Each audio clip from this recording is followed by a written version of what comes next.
여러분, 오늘은 제가 세계 돌아가는 일들을 좀 말씀드리려고 합니다.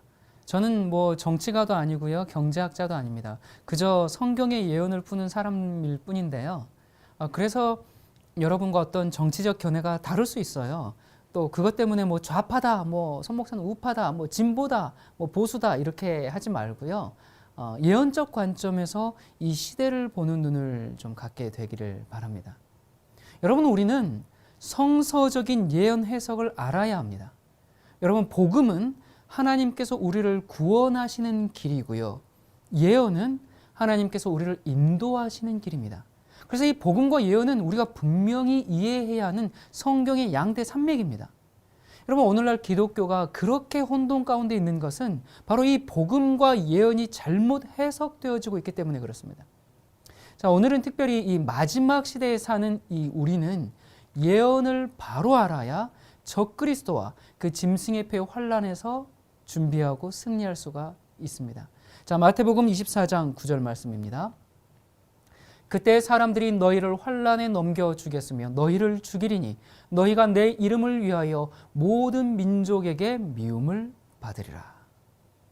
여러분, 많은 기독교인들이 우리는 환란 전에 다 휴거될 거니까 뭐 염려하지 말아라 그렇게 얘기하는데, 지금 우리가 방금 읽은 이 말씀은 지금 무슨 말씀이에요?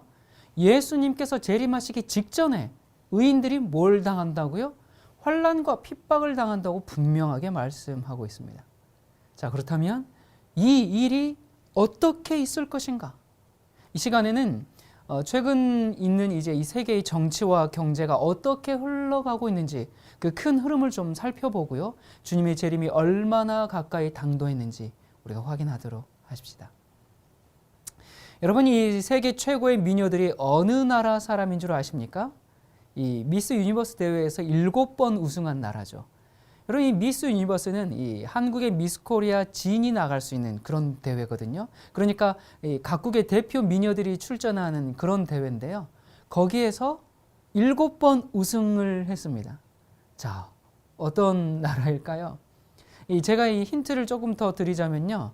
2013년 이후에는, 그러니까 지난 5년간 한 번도 우승하지 못했고, 출전이나 했는지 잘 모르겠습니다.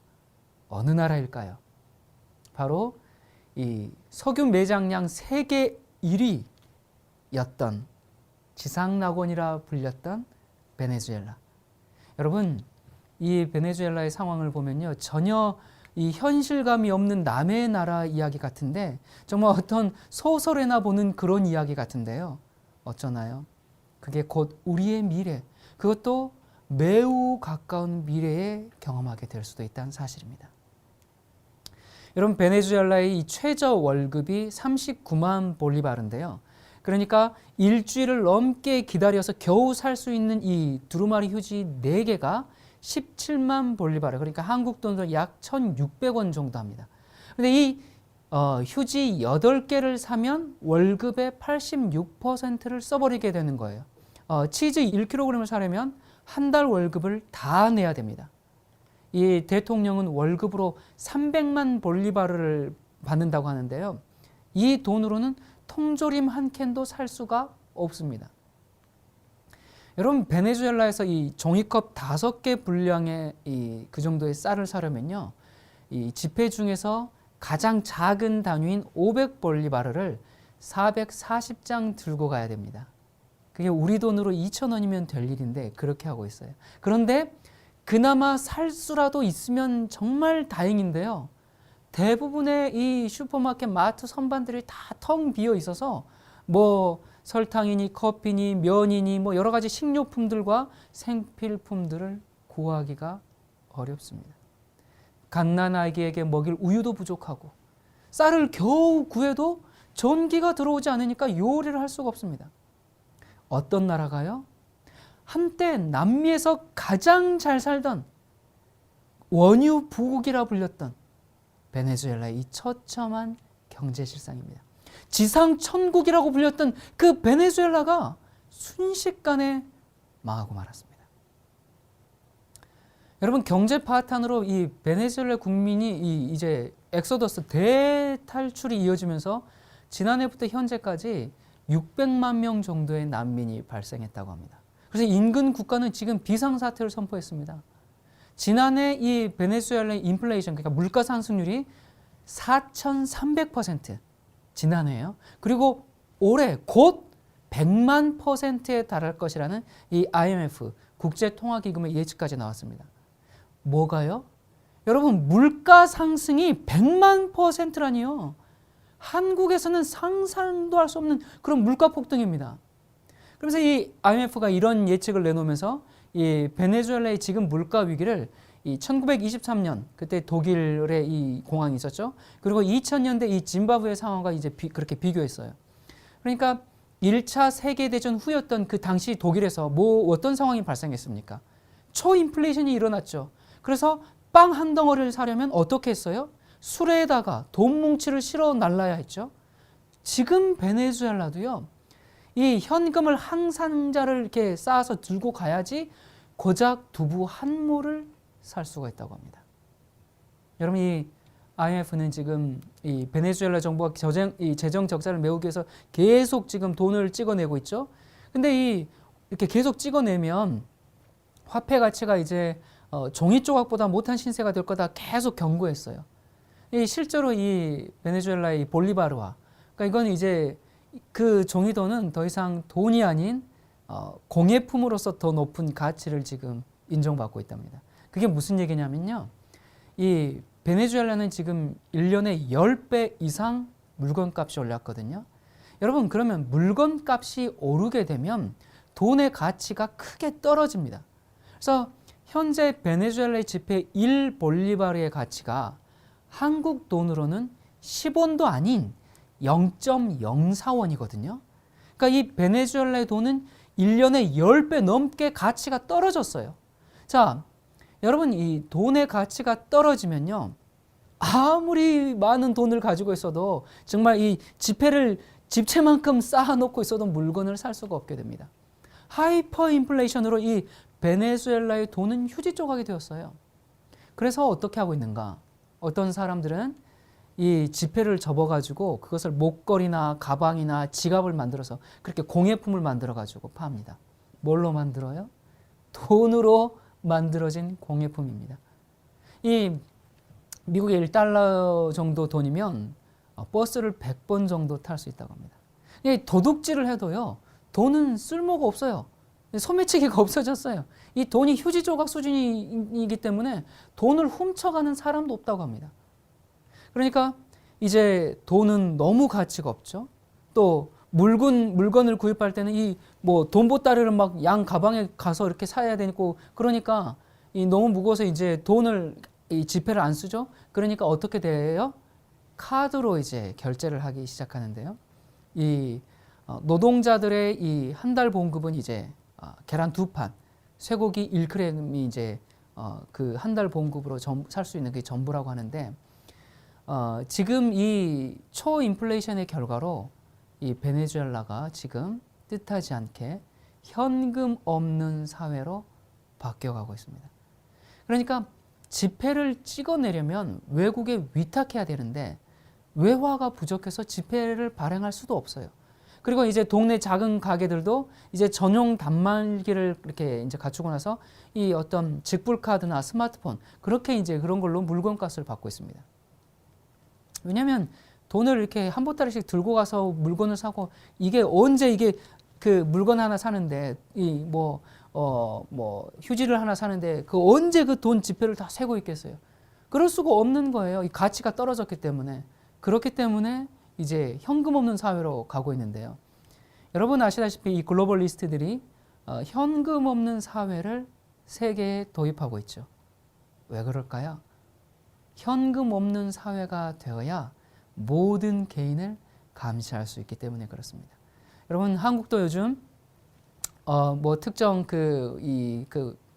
브랜드명은 말씀드리지 않겠습니다만 모 커피점에서 이제 현찰을 받지 않고 카드로만 받겠다 했다는 아주 이 대형 커피점의 이야기를 들은 적이 있을 겁니다. 뭐 한국뿐만 아니라 지금 전 세계적으로 중국도 마찬가지고요. 지금 모든 이 세계가 현금 없는 사회를 향해서 지금 달려가고 있습니다. 왜 그럴까요? 현금 없는 사회가 되어야 모든 개인이 그 동선을 다 파악하고 그 사람의 시장 상황, 경제 상황. 그래서 이 빅브라더의 이 무서운 시대가 지금 우리를 기다리고 있는 겁니다. 모든 개인을 통제하는 사회. 자, 여러분, 베네수엘라 경제는 지금 사실상 파탄이 나는데요. 이 베네수엘라는 지금 세계 최대 원유 매장량을 보유하고 있었는데요. 몇 년 전부터 유가 하락으로 큰 타격을 받았습니다. 자, 왜 유가 하락이 생겼을까요? 그건 제가 조금 있다가 다시 말씀드리겠습니다. 자, 그리고 이러한 문제들 가운데 이 발생시킨 이 문제 중에 하나가 또 이제 이 포퓰리즘 정책이라고 하는데요. 자, 이 포퓰리즘 정책이 뭔가 지금 그 현재 이 니콜라스 마두로 정권이 계속 포퓰리즘 정책을 남발하고 있는데요. 이 포퓰리즘이라는 것은 일반 대중의 인기를 얻기 위해서 쏟아붓는 그런 선심성 정책을 말합니다. 그러니까 당장은 좋은 것 같아요. 그런데 그렇게 퍼주다 보면 어떻게 돼요? 반드시 쌀떡이 비게 되죠. 그래서 오래전부터 이 베네수엘라 국민들이 이제 석유 부국이었지 않습니까? 남미에서 정말 가장 잘 사는 나라였기 때문에 이 석유 산업에서 발생되는 그런 이익들을 무상복지로 이제 지급해달라 계속 요구했어요. 그래서 이제 이 우고 차베스 대통령이 그때부터 이제 국민의 요구에 따라서 석유 산업으로 발생하는 그 이익들을 전부 무상복지로 지급하기 시작했죠. 그래서 국민의 뜻에 따라서 석유 산업으로 발생하는 그 이익을 다른 경제 성장에는 전혀 투자하지 않고 국민의 요구대로 무상복지에만 사용하게 됩니다. 그래서 이 베네수엘라 국민들은요, 지상 낙원에서 살아서 일을 하지 않고도 중상층의 삶을 즐긴 겁니다. 정말 말 그대로의 이 남미 부국 지상 낙원을 실현했습니다. 그렇게 살았어요. 그런데 반면에 또 이 베네수엘라의 상류층들은 그들에게 너무 높은 이제 세금을 부과하기 때문에 거기에 불만을 품고 이미 오래전부터 계속 미국이나 유럽 등으로 이제 이민을 가기 시작했죠. 그러다 보니까 경제 성장률은 마이너스 수준으로 떨어지는데 국민들은 계속 더 많은 무상 복지를 요구했지만 더 이상 확대하기가 힘들어진 거죠. 상류층들이 이미 다 해외로 빠져나가서 세금을 거둘 수가 없기 때문에 또 그렇죠. 그런데 이제 이 베네수엘라가 이 국가의 이제 무상 복지에 의존해서 그렇게 생활하던 것이 이제 익숙해졌어요. 그게 당연하게 되었어요. 그래서 이 베네수엘라 국민들은 이제 최저임금을 인상해달라 그렇게 요구했고요. 그래서 차베스는 또 이 국민의 요구에 따라서 최저임금을 인상했습니다. 또 최저임금을 인상하니까 당연히 뭐가 인상돼요? 인건비가 상승하죠. 또 인건비가 상승하니까 당연히 제품 생산의 단가가 또 상승해요. 그러면서 엄청난 물가 상승이 뒤따랐습니다. 여러분이 참 잘 나갈 때 이 포퓰리즘 정책으로 국민들이 당장 노래하고 춤추고 놀 수 있게 다 퍼주었는데 지금 어떻게 됐어요? 알거지가 됐습니다. 여러분 요즘 한국에서 최저임금을 인상해야 된다라는 말들이 많아요. 노동자의 입장에서는 적당한 보수를 받는 것이 당연한 겁니다. 그런데 자영업자 입장에서는 어때요? 그러다가 망하게 생겼거든요. 그러니까 진퇴양난입니다. 이 최저임금을 인상하는 것은 좋습니다만 문제는 인건비 상승이 곧 뭘로 이어져요? 물가 상승으로 이어지기 때문에 최저임금을 아무리 인상해봐야 나아지는 게 더 없다 그 말입니다. 오히려 지출과 소비가 나가는 게 더 많기 때문에 별 의미가 없어요. 여러분이 지금 올해 미국의 경제 성장률은 4.1%로 지금 초호황입니다. 그런데 우리나라는 어때요? 지금 0.7%로 세계 평균 성장률에도 못 미치는 것으로 나타났습니다. 지금 올해 한국 이제 자영업하는 이 700만 중에서 약 100만이 이 자영업 폐쇄를 한다고 합니다. 여러분, 이 자영업자들이 지금 다 폐쇄를 하게 되면 어떻게 돼요? 당연히 실업 대란으로 이어질 것이 이제 뻔한 상황이죠. 안타깝지만 이 금리 인상을 계속하고 있죠. 그것과 더불어서 이 한국 경제의 미래가 지금 상당히 불안정합니다. 여러분이 우고 차베스를 이어서 대통령이 된 마두로 대통령, 남미의 좌파 벨트를 이끈 이 차베스 전 대통령의 이제 후계자로서 정권을 이어받고 그러면서 차베스의 포퓰리즘 정책을 계승했습니다. 그래서 유가가 높을 때는 원유 판매로 번 돈을 무상교육과 의료 이런 아주 복지에 선심성 정책을 엄청나게 쏟아부었어요. 그러니까 사회복지가 좋아지고 여러분 혜택이 늘어나고 그런 게 무조건 좋은 게 아닙니다. 유럽의 경제 상태도 이와 비슷해요. 여러분 이 그리스 같은 경우도 거의 관광 수입으로 먹고 사는 나라거든요. 그런데 이제 지금 거의 유럽의 많은 나라들이 지금 망해가고 있는데 왜 망해가는가? 이 어렸을 때부터 대학까지 전부 교육비가 전부 무상입니다. 그것뿐만이 아니에요. 그러면서도 이제 뭐 계속 국민연금이라든지 그런 것들을 거의 다 퍼주다 보니까 만약에 그 나라에서 뭐 테러가 생겨서 갑자기 관광객들이 없어졌다. 그러면 국가가 이제 망하는 겁니다. 그래서 유럽의 경우가 지금 많이 이런 경우들이 지금 많죠.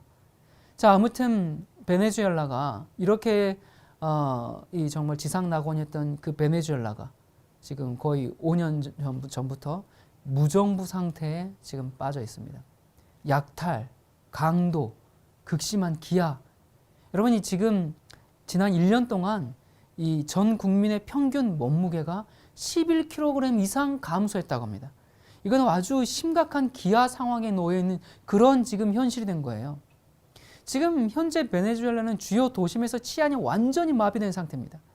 그러면서 해외 항공사들도 이 베네수엘라 노선을 중단시킨 상태입니다. 이 동물원의 동물들은 물론이고요. 사람들이 길거리에 개와 고양이를 잡아먹는 그런 아비규환의 현장이 됐습니다. 시장 기능이 마비됐죠. 100만 %를 육박하는 하이퍼 인플레이션. 여러분 지금 제가 드리는 이 말씀이 저기 뭐 내전 중인 그 시리아라든지 뭐 예멘이라든지 뭐 아프리카나 어느 뭐 그런 지역이 아니라 어떤 나라요? 불과 5년 전만 해도 국민 1인당 총 생산 GDP가 12,000달러를 넘어설 정도로 남미에서 가장 잘 사는 국가였고 이 세계 미인 대회에서 7번이나 우승하고 그런 돈이 많으니까 그런데 계속 돈을 쓰는 거죠. 그렇게 했던 정말 모든 나라들의 정말 부러움의 대상이었던 지상천국 베네수엘라의 현재 상황입니다. 만약에 처음부터 그렇게 가난하고 못 살았다. 그러면 닥쳐오는 위기에 대해서도 사람들이 뭐 웬만큼 문제가 안 생겨요. 그런데 이렇게 펑펑 쓰고 잘 살다가 지금 완전히 무정부 상태에 빠져가지고 여러분 생각을 해보세요. 1년 새 국민의 이 평균 몸무게가 11kg이 빠졌다니까요. 완전한 지금 기아 상태에 지금 그러니까 엑소더스를 할 수밖에 없는 겁니다. 이 단위 면적당 석유 매장량이 세계 1위였던 정말 자원부국 이 베네수엘라는 전쟁도 없이 시리아 내전보다도 훨씬 참혹한 상황에 지금 처해 있습니다. 자, 그러면 이 베네수엘라가 왜 이렇게 됐을까? 이 베네수엘라의 최대 석유 수출국이 누구였냐면 미국이었거든요. 근데 미국에서 뭐가 나왔어요? 셰일가스, 셰일오일. 그 셰일가스 기술이 발전하면서 미국이 자체적으로 석유를 생산하고 그래서 석유 수입량을 줄여버리니까 그러면서 유가를 조정해버리니까 유가가 어떻게 돼요? 폭락하기 시작했죠. 근데 이 베네수엘라 이전 차베스 정권 때부터 오로지 뭐에 의존했어요? 석유 자원 하나에 의존했거든요. 그러다 보니까 더 이상 수출길이 막혀버리니까 베네수엘라가 그 경제가 순식간에 무너져 내리기 시작한 겁니다. 베네수엘라 수출의 96%가 뭐예요? 전부 석유였거든요. 그 정도로 석유 자원 하나에 모든 경제가 지탱되고 있었는데 더 이상 유가가 폭락해버리니까 그냥 같이 망해버리는 겁니다. 그럼에도 불구하고 이 마두로 정권이 이제 차베스 정권 시기에 만들어진 그 포퓰리즘 복지 정책을 계속 밀고 나갔죠. 그러면서 재정 부족을 타개한다면서 화폐량을 계속 크게 늘렸습니다. 여러분, 미국 같은 기축통화도 아닌 국가에서 아, 재정이 부족하다. 그래서 이걸 타개해야 된다. 그래가지고 그냥 자국 화폐량을 막 찍어내면 그러면 어떻게 됩니까? 아, 돈 많아지고 부자가 됩니까? 하이퍼 인플레이션이 생기죠. 그래서 이 베네수엘라의 물가 상승률이 이 2014년에는 62%를 넘어섰고요. 그 다음에는 275%, 그리고 2016년에는 700%, 2017년에는 13,800%를 넘겼고 올해 아까 몇 퍼센트라 그랬어요? 100만%. 여러분, 이건 진짜 말이 안 되는 상황입니다. 이런 상황에 처하다 보니까 유일한 버팀목이었던 석유조차 이제 그 석유를 시추할 기계를 유지하고 보수할 수가 없어서 석유를 뽑아내지 못하는 거예요. 이 자원이 있는데 그게 있음에도 불구하고 뽑아낼 수가 없는 겁니다. 여러분, 여러분 어렸을 때 어떠셨어요? 저는 그런 생각을 많이 해봤거든요. 야, 우리 한국이 이제 좀 어렵고 힘드니까, 야, 우리 집 앞마당에서 석유가 쏟아 나오면 얼마나 좋을까. 그러면 이걸로 정말 대한민국을 먹여 살리고, 우리 대한민국이 정말 자원부국이 될 텐데, 정말 세계 강국이 될 텐데, 혹시 여러분들은 그런 상상 안 해보셨어요? 저는 가끔 생각해 봤거든요. 한국 땅에는 석유가 매장되어 있지 않을까? 어디선가 석유가 갑자기 발견됐다. 그렇게 되지 않을까? 그런 생각들을 제가 학창 시절에 좀 중고등학교 때 좀 해본 적이 있습니다. 그만큼 석유만 갖고 있으면 다 되는 줄 알았어요. 석유만 갖고 있으면 정말 세계 최고의 부자가 되는 줄 알았습니다. 그런데 지금 베네수엘라가 어떻게 됐다고요? 석유 매장량이 정말 그렇게 많은 자원부국이 이런 이 처참한 현실 가운데 지금 처해 있습니다. 그런데 여러분, 이런 우울한 현실이 우리의 미래가 될 수 있을까요? 여러분, 어쩌면 이보다도 더 심각해질 수가 있습니다. 왜냐하면 이것이 성경의 예언이기 때문에 그렇습니다. 여러분, 베네수엘라가 이렇게 된 여러 이유들이 있지만 사실 이 지경까지 된 이유는 죄송하지만 미국의 경제 제재 때문에 그렇습니다. 계시록 13장 11절에 보면 내가 보매 또 다른 짐승이 땅에서 올라오니 새끼 양같이 두 뿔이 있고 뭐처럼 말해요? 용처럼 말하더라. 자, 여러분, 이게 누구에 대한 얘기입니까? 미국이에요.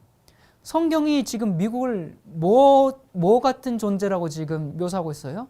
용 같은 존재, 용처럼 말하는 존재로 묘사하고 있습니다. 자기 하고 싶은 대로 다 하고, 용이 어때니까 폭군, 그런 강력한 힘을 내세워서 다른 상대방을 정복하는 그런 세력으로 지금 묘사하고 있습니다. 자, 그런데 여러분, 이 베네수엘라 뿐인가? 사실 이 트럼프의 이 강펀치에 이 베네수엘라뿐만 아니라 중국과 터키, 이란, 그리고 러시아까지 지금 줄줄이 휘청이고 있습니다. 여러분, 트럼프 대통령과 맞짱을 튼 터키도요, 지금 최악의 상황입니다. 이 미국과의 갈등이 지금 계속 악화되고 있죠. 그러면서 어떻게 돼요? 터키 화폐 이 리라화 가치가 지금 30%나 떨어졌습니다. 그러니까 지금 베네수엘라 따라가요. 지금 이제 이 화폐 가치가 떨어지고 있어요. 지금 이 리라화는 이 달러당 역대 최저 수준으로 지금 폭락해가지고요. 지금 전 세계 금융시장을 요동치게 하고 있습니다. 자, 이 터키 경제가 취약해진 것은 달러 빚이 급증해 버렸거든요. 자, 왜 급증했는가? 여러분, 지난 10년 동안 무슨 일이 있었습니까? 미국에서. 지난 10년 동안 지금 미국이 이제 처음에 이 서브프라임 모기지 사태가 발생하면서 그것을 이 회복하기 위해서 지금 뭐 했어요? 미국이 QE, 이 양적 완화, 이걸로 뭘 했죠? 끊임없이 달러를 찍어냈습니다. 이 달러가 이렇게 계속 찍어내가지고요. 달러가 넘쳐나니까 이 넘쳐나던 시기에 달러를 싼 값에 이렇게 쉽게 차입했어요. 그랬는데 미국이 돈줄을 죄니까 달러 빚 부담이 눈덩이처럼 불어나 버리게 된 겁니다. 이 터키의 대외 부채는 4,667억 달러. 그러니까 이 터키 기업들은 지금 어때요? 이 자기들이 이제 차입했던 차입금 만기 도래와 그리고 이자를 지불하기 위해서 해마다 2천억 달러 정도를 지속적으로 지불해야 됩니다. 그런데 이걸 지금 뭐 그 자국에서 다 해결할 수가 없으니까 해외 은행들에서 이제 또 이 빚을 내야 되는데, 해외 은행들이 터키보다는 누구랑 더 거래를 많이 해요? 미국과 더 거래를 많이 하지 않겠습니까? 그러니까 불안을 느낀 해외 은행들이 터키한테 차환을 해주지 않는 거예요. 신규 대출을 해주지 않는 겁니다. 그렇게 되면 만약에 그것을 지금 창구를 하나 막았는데 2개, 3개 막고 다 막아버리면 터키는 지금 어떻게 됩니까? 즉각 외환 위기 상태로 돌입할 판국입니다. 한국도 그런 적이 있었죠. IMF. 자, 이 지금 터키 중앙은행이 이 외환 보유를 하고 있는 게 한 780억 달러 정도에 불과하기 때문에 해외로부터 지금 가지고 있는 건 780억인데 갚아야 할 이자와 차입금이 2천억이거든요. 그러니까 해외 이 은행들로부터 딱 돈줄이 막히면 어떻게 돼요? 경제는 그 즉시 마비되고 맙니다. 자, 그런데 이런 상황에서 이 에르도안 이 터키 대통령이 정말 미국의 말을 좀 이제 들어서 이것들을 좀 타개해야 될 텐데 그렇게 하지 않아요. 지금 미국이 요구하는 몇 가지가 있는데, 여러분 들어보셨어요? 그 앤드류 브런슨 목사의 석방을 요청했죠. 그랬는데 터키가 그걸 거부했네요.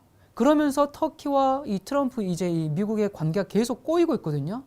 자, 그러면 미국이 왜 그 한 일개 목사를 석방해달라고 요청을 하고 터키는 그거 해주면 될 것을 또 거부하고 그것 때문에 또 트럼프는 이제 강공을 펼치고 왜 그러죠? 여러분, 이 트럼프가 어떻게 당선됐어요? 기독교 우파로부터 전폭적인 지지를 받고 당선이 됐습니다. 그러니까 기독교인 81%의 투표율로 당선이 됐기 때문에 당연히 트럼프는 뭐 해야 돼요? 보답해야 됩니다.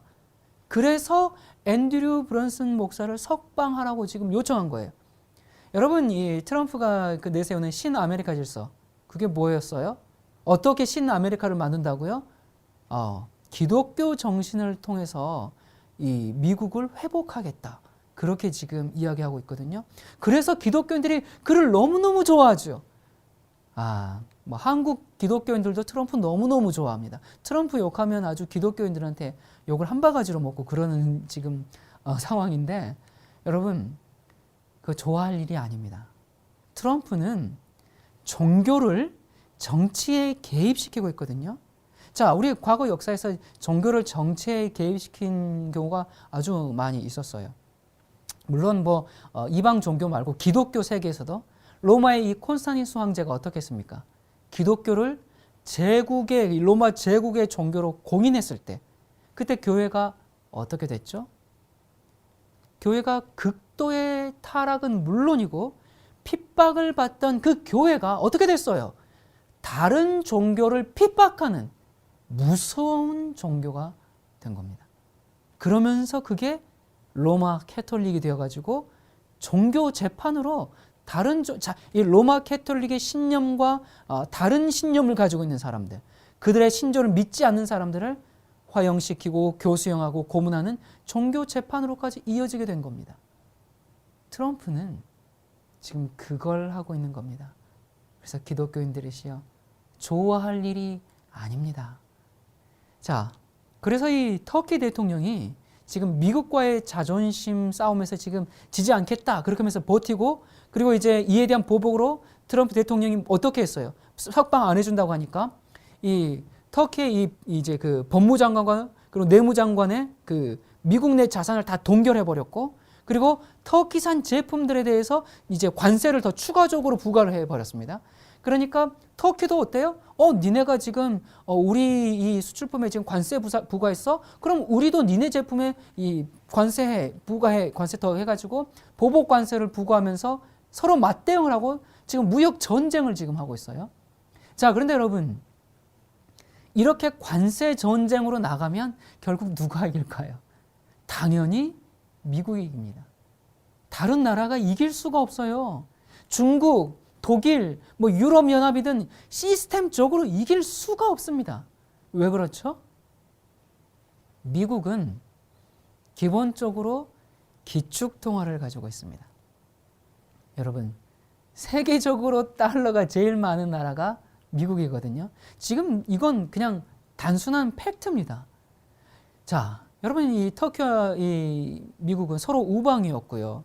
또 그 나토 북다서양 조약기구 회원국끼리 이제 서로 가깝게 지내던 이 관계가 이 지금 무역 전쟁, 이 다툼을 벌이고 있는 첫 번째 이유는 이제 이 트럼프가 이 기독교 우파의 목소리를 계속 들어주기 위해서 앤드류 브런슨 목사의 석방을 요청했는데 그것을 터키가 이제 거부한 것이고, 그리고 두 번째는 이 시리아 내전이 원인이 된 건데요. 여러분, 이 미국은 이 시리아의 쿠르드 반군을 지원했죠. 그런데 이 브런슨 목사가 사실 왜 구금됐냐면 그 쿠르드 반군을 지원했다는 이유로 이 이제 터키가 그를 이제 장기 구금해가지고 도화선에 불을 붙인 겁니다. 자, 그런데 이 터키는 그러니까 이 미국은 쿠르드 반군을 지원하고 있고 터키는 자국 내 이 쿠르드족 이 세력이 이제 점점 확대하는 것을 우려하기 때문에 어떻게 해요? 러시아와 손을 잡고 시리아의 정부군을 돕고 있거든요. 그러니까 이제 벌써 이 지원하는 이 세력이 지금 달라요. 그리고 또 터키는 그 나토의 반대에도 불구하고 어떻게 했어요? 미국의 패트리엇 미사일 대신에 어디에서 미사일을 사왔어요? 러시아의 그 방공 미사일 S-400을 이제 도입해 들어왔죠. 자, 그리고 세 번째는 터키는 여러분 과거에 중동을 지키던 미국의 공군 기지가 있던 곳입니다. 자, 그런데 미국에서 아까 뭐가 이제 지금 나오고 있다고요? 미국에서 시추된 바로 이 셰일 오일이 모든 판을 다 뒤집어 놨습니다. 셰일 오일로 미국이 지금 사우디아라비아를 능가하는 그런 산유국이 된 거예요. 그러니까 중동을 지킬 필요가 사라진 겁니다. 그래서 미국의 입장에서 터키는 이제 관심 밖의 나라가 되어버린 거예요. 여기 뉴욕타임즈에 보면 터키는 다른 주요 신흥국보다 외화 부채에 더 의존하고 있으며 미국 투자자들은 터키 채권의 25%, 터키 상장 주식의 절반 이상을 갖고 있다라고 보도했는데 이게 무슨 얘기냐면 쉽게 말하면 터키의 경제는 미국이 완전히 쥐고 있다. 미국의 손아귀에 있다. 지금 그 얘기를 한 겁니다. 자, 베네수엘라, 터키, 그리고 터키에 이어서 이제 이란. 여러분, 이란은 지금 미국이 경제 제재를 재개하니까 지금 벼랑 끝으로 몰리고 있거든요. 이란의 그 리아라 가치가 지금 미국이 핵 협정을 탈퇴한 5월 이후에 어떻게 됐어요? 70% 넘게 급락했습니다. 이란도 지금 만신창입니다. 지금 이란 지금 국가에서 지금 무슨 일들이 벌어져요? 계속 데모하고 폭동이 일어나고. 근데 죄송한 표현이지만 미국은 그걸 즐기는 것 같아요. 미국은 이란이 망하기를 바라고 있는 것 같습니다. 이란의 식료품 가격은 지금 50% 이상 올랐어요. 그래서 원유 수출까지 지금 막힐 처지입니다. 자, 그래서 이란과 무역을 하면요, 무역하는 나라도 미국으로부터 경제 제재를 받습니다. 이란만 받는 게 아니라 그 나라랑 무역하면 경제 제재를 받아요. 이란이랑 거래하지 말라는 겁니다. 자, 그렇게 하면 당연히 모든 국가들이 어쩔 수 없이 또 미국과 무역을 하겠죠. 자, 이란과 무역하다 적발되면 어떻게 된다고요? 제재를 당하게 되니까. 자기들도 이란 꼴 나니까. 자, 그래서 얼마 전에 이 로하니 이란 대통령이 어떻게 무슨 얘기를 했어요? 그 미국의 경제 제재를 앞두고 국영 방송을 통해서 이렇게 이야기했죠. 국민이 단결에 맞서면 이 위기를 헤쳐나갈 수 있습니다. 그렇게 호소하면서 유럽이나 중국, 러시아를 비롯한 국제사회가 이란의 국익을 보장해 줄 것입니다. 그러면서 불안해진 민심을 달래려고 그렇게 애를 썼습니다. 그런데 유럽도, 중국도, 러시아도 지금 제코가 석자거든요. 현재 트럼프 대통령의 공세 앞에서 지금 자국의 이익을 지키기 위해서 안간힘을 쓰고 있기 때문에 이란이나 터키 손을 들어줄 수가 없어요. 뭘 도와서 뭘 어떻게 할 수가 없습니다. 자, 여러분, 이 미국의 중동 정책이 이렇게 강경해진 이유가 뭘까요? 미국이 이란 핵 협정을 탈퇴하고 또 터키와 갈등을 빚고 예루살렘을 이스라엘 수도로 인정하고 이렇게 예전에 보여줬던 그 중동 정책과 관련해서 완전히 지금 달라진 움직임을 계속 보여주고 있죠. 그 움직임을 보이는 그 배경 중에 바로 큰 이유가 바로 셰일 혁명이 자리 잡고 있는 겁니다. 다시 말해서 미국 땅에서 기름이 나온다는 얘기입니다. 여러분이 자 베네수엘라, 터키, 이란에 이어서 이 푸틴의 러시아도 지금 트럼프의 공세에 흔들리고 있습니다. 이 러시아의 루블화는 지금 15%가량 하락했습니다. 미국은 계속적으로 금융 제재 등 더 강력한 추가 제재를 지금 준비하고 있습니다. 그래서 러시아는 이렇게 얘기했어요. 은행 운영 및 화폐 사용 금지와 같은 조치가 뒤따르면 경제 전쟁으로 선포로 간주할 것이다. 그렇게 경고했지만 아무리 그렇게 얘기해봐야 칼자루를 누가 쥐고 있어요? 미국이 쥐고 있어요.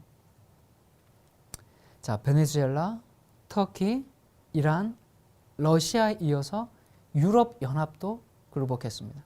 이 트럼프가 미국으로 들어오는 그 유럽 자동차에 25% 관세를 부과하겠다 그렇게 하니까 계속 경제적으로 이제 무역 전쟁을 하다 버티고 있던 그 EU 집행위원장이 얼마 전에 백악관을 찾아가가지고 미국산 콩과 액화 천연가스를 이제 우리가 대거 수입하겠다, 그것을 확대하겠다 하면서 유럽 연합도 꼬리를 내렸습니다.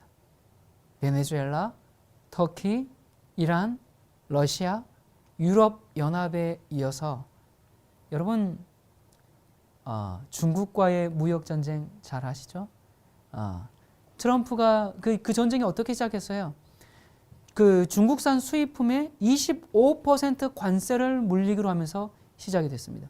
이 관세 폭탄을 맞은 중국이 어떻게 했어요? 우리가 끝까지 싸우겠다 그렇게 했죠. 근데 지금 어떻게 됐습니까? 이 주가, 환율, 경제 성장률 이 모든 면에서 지금 미국은 콧노래를 부르고 있는데 중국은 지금 곡소리가 들립니다. 이 지금 블룸버그에 따르면 무역 전쟁 이후에 이 중국의 지수는 15.31%나 떨어졌습니다. 반면에 미국의 각 산업을 대표하는 지수는 10.25% 뛰어 올랐습니다. 그래서 이 중국 외환관리국은 올해 상반기 경상수지가 283억 달러 적자를 냈다고 그렇게 발표를 했습니다. 여러분이 중국이 경상수지 적자를 기록한 것은 1998년 이후에 20년 만에 지금 처음 있는 일입니다. 이게 지금 미국하고 무역전쟁 벌이고 나서 생긴 일이거든요. 그에 반해서 미국은 지금 어때요? 올해 2분기 경제 성장률이 2014년 이후에 최고치인 지금 4.1%를 기록했습니다. 그러면서 트럼프가 자신의 트위터에서 이런 얘기를 했죠. 예상한 것보다 관세가 훨씬 잘 작동하고 있다. 그리고 중국 주식시장은 지난 4개월 동안 27%나 떨어졌지만 우리 시장은 그 언제보다도 강하다. 그렇게 자신만만하게 이제 강조했습니다. 지금 이 중국이 2018년 3월부터 지금 미국과 이제 무역 전쟁이 지금 발생해가지고 이게 지금 오고 있는데 하다 보니까 게임이 됩니까 안 됩니까? 안 되거든요. 그래서 중국이 이제 이 전쟁의 불씨를 끄려고 우리가 미국산 천연가스를 더 사주겠다, 대두를 더 많이 사주겠다 그렇게 제의했는데 어떻게 했어요? 퇴짜를 맞았습니다. 필요 없다는 거예요. 그래서 이 중국의 이제 언론들이 이 인터뷰에 이렇게 하는 얘기들이 지금 나오고 있습니다. 미국이 원하는 건 거래가 아니라 중국을 망하게 하려는 것이다. 이렇게까지 지금 얘기하고 있습니다. 그만큼 중국 상태가 심각합니다. 이 중국의 경제 전문가들은 이렇게 얘기합니다.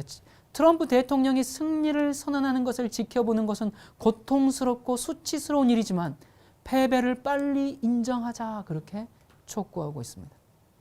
여러분, 이 지금 중국과 미국의 무역 전쟁은 단순히 무역 전쟁뿐만 아니라 이 세계 패권을 둔 그 트럼프와 시진핑의 기싸움인데요. 중국의 힘이 이 정도밖에 안 된다라는 그런 민낯을 드러내주고 말았습니다.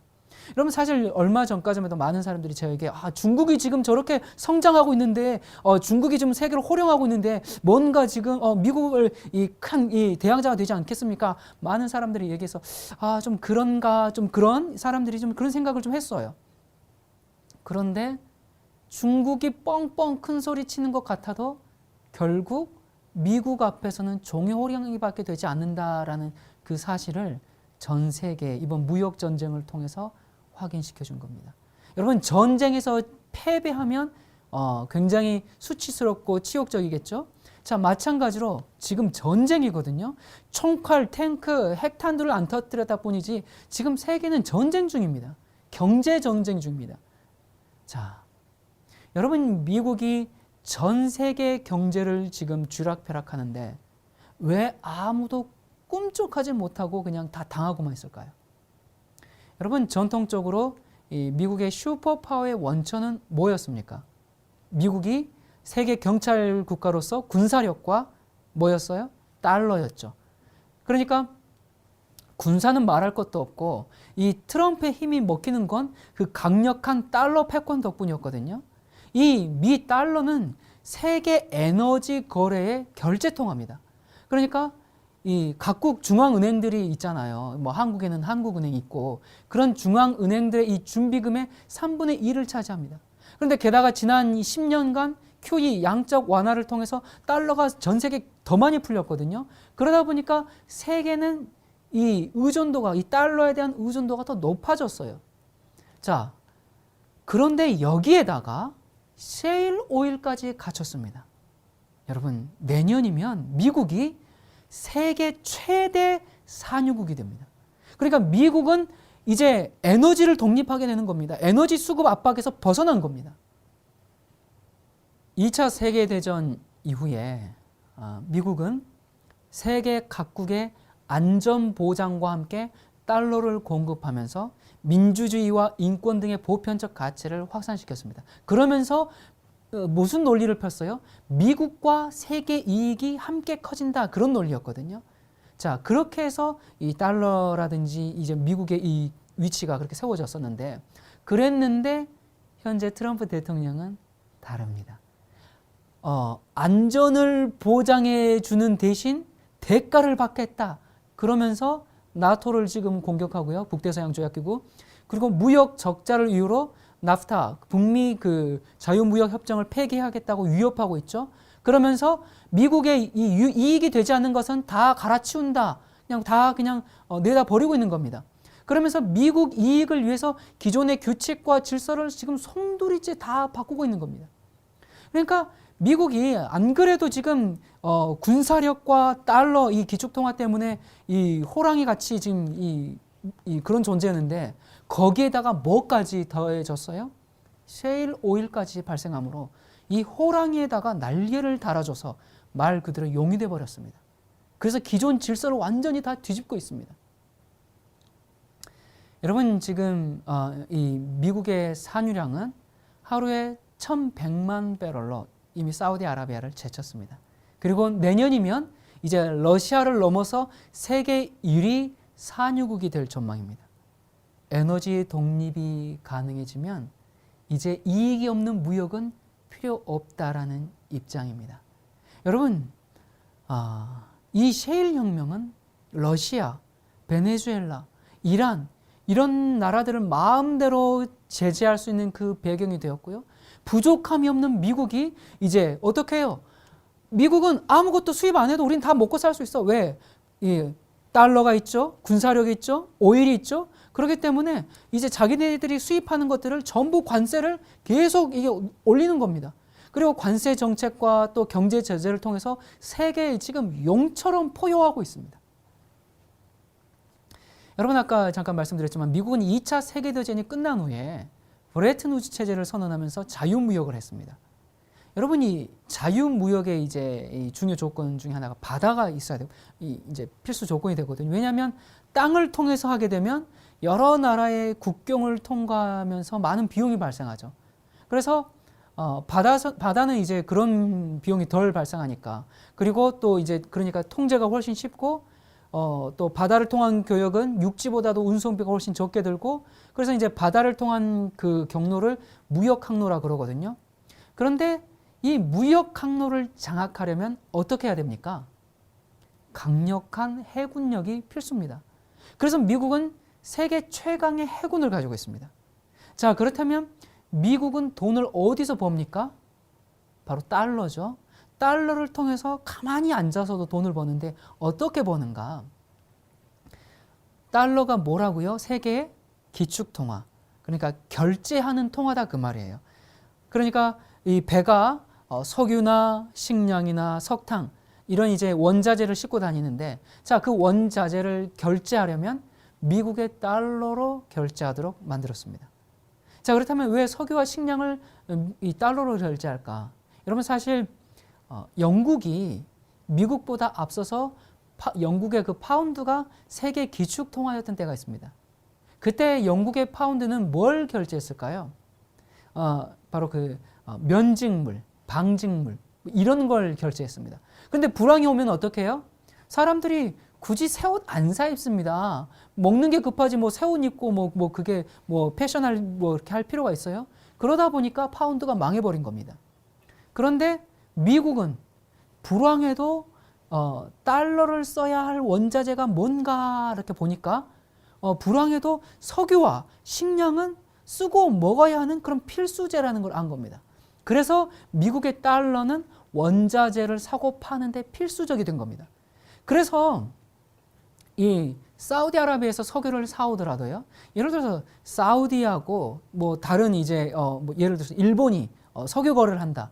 그러면 뭐 사우디 돈을 하든지 아니면 일본 돈을 하든지 그게 아니라 항상 거기에 달러가 낍니다. 왜냐하면 석유는 달러로만 결제하도록 되어 있기 때문에 그렇습니다.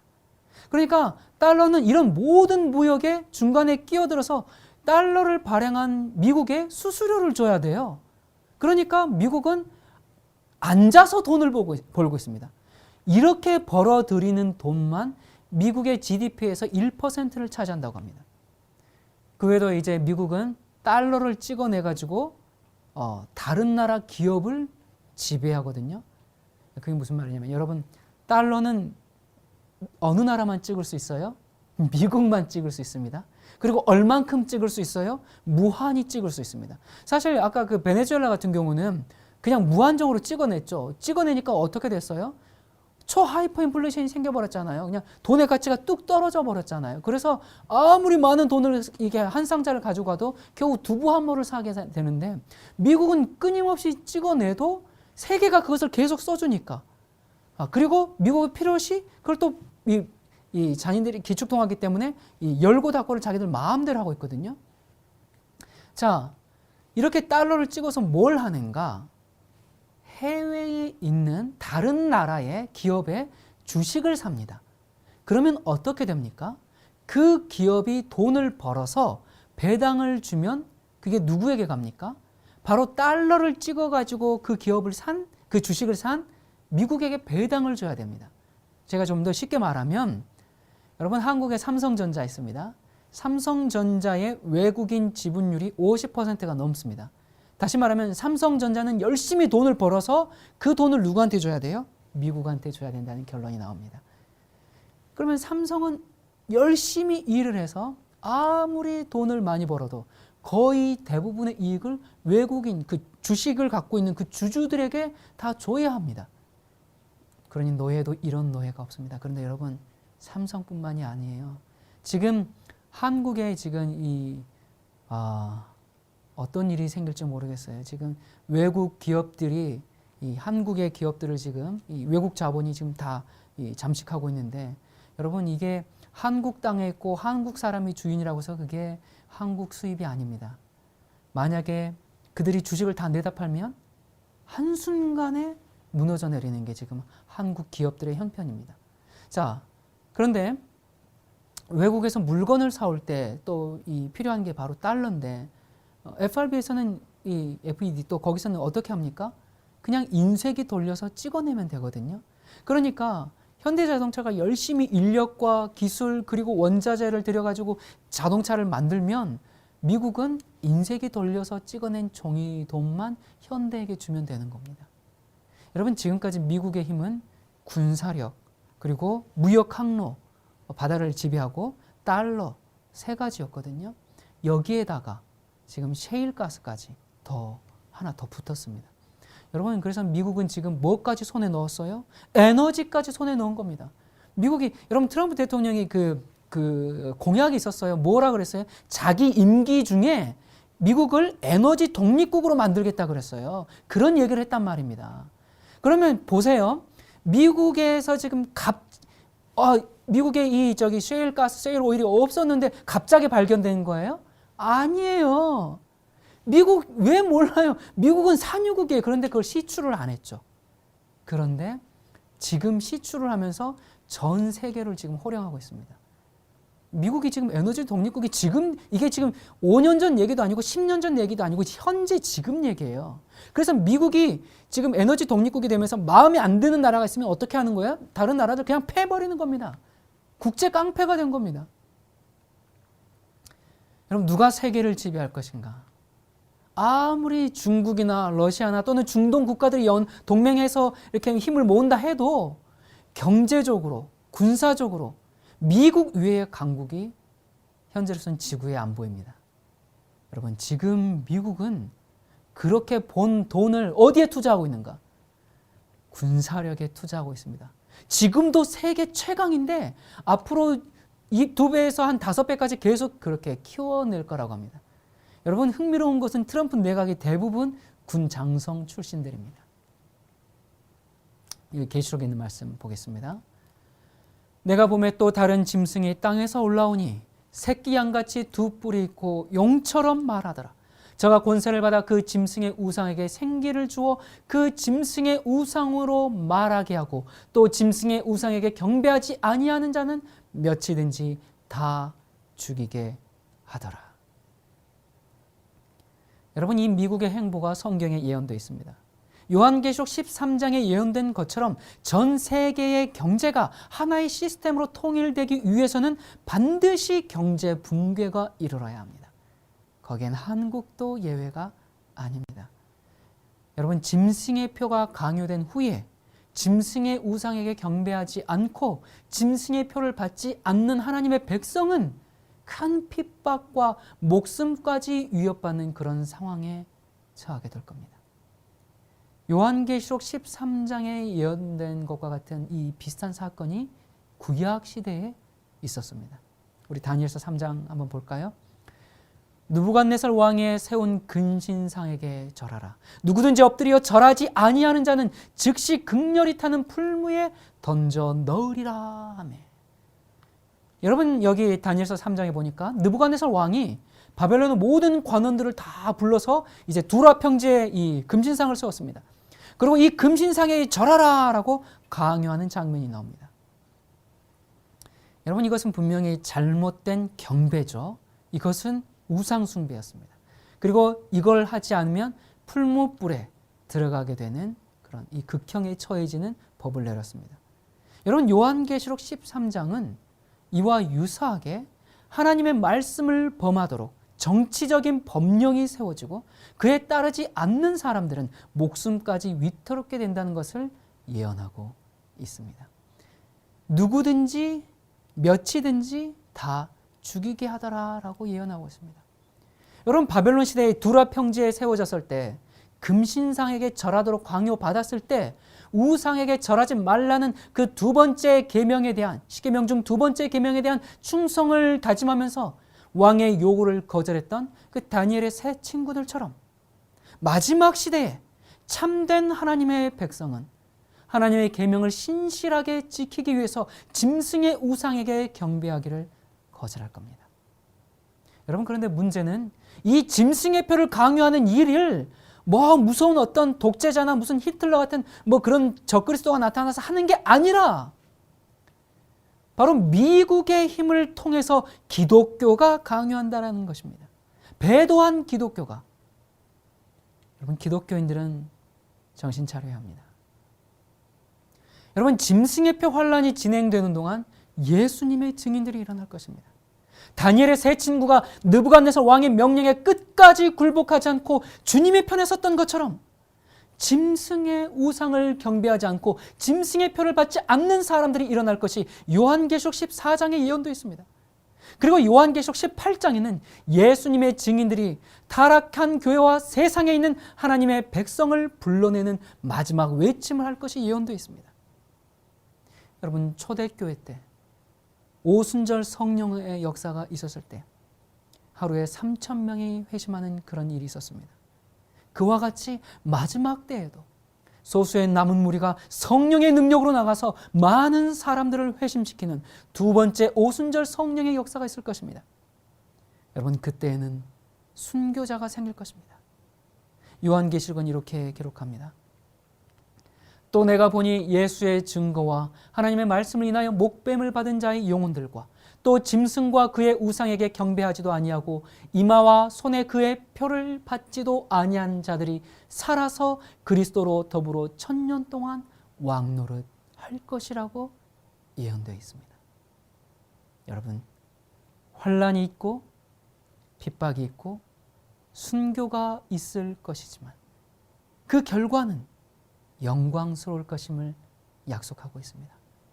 누가복음 21장 28절에 이런 일이 되기를 시작하거든 일어나 머리를 들라 너희 구속이 가까웠느니라 하시더라.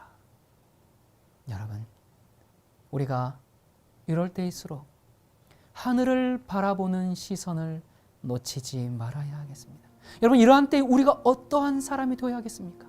이 모든 것이 이렇게 풀어지리니 너희가 어떠한 사람이 되어야 마땅하뇨? 거룩한 행실과 경건함으로 하나님의 날이 임하기를 바라보고 간절히 사모하라. 여러분, 경제 위기를 걱정하고 사회 혼란을 두려워할 것이 아니라 마지막 시대를 깨우는 예수님의 증인이 되도록 하십시다. 여러분, 우리가 이러한 때일수록 예수 그리스도의 재림의 소식을 높이 전하고 주님 맞을 준비를 할 수 있도록 교회와 세상을 깨우는 하나님의 백성이 되도록 합시다. 주님께서 우리를 붙잡아 주시기를 간절히 기도합니다. 기도하시겠습니다. 은혜로우신 하나님 아버지, 이런 일이 되기를 시작하거든 일어나 머리를 들라 말씀하셨습니다. 아버지, 세상은 요동하고 온 세계가 하나의 질서로 달려가고 있습니다. 아버지, 이러한 때에 우리가 정말 주님께서 곧 오심을 세상에 전하고 주님 맞을 준비를 하고 주님을 백성들을 일으킬 예수님의 증인들이 되어서 영광스러운 재림의 소식을 전파할 수 있도록 인도하여 주시옵소서.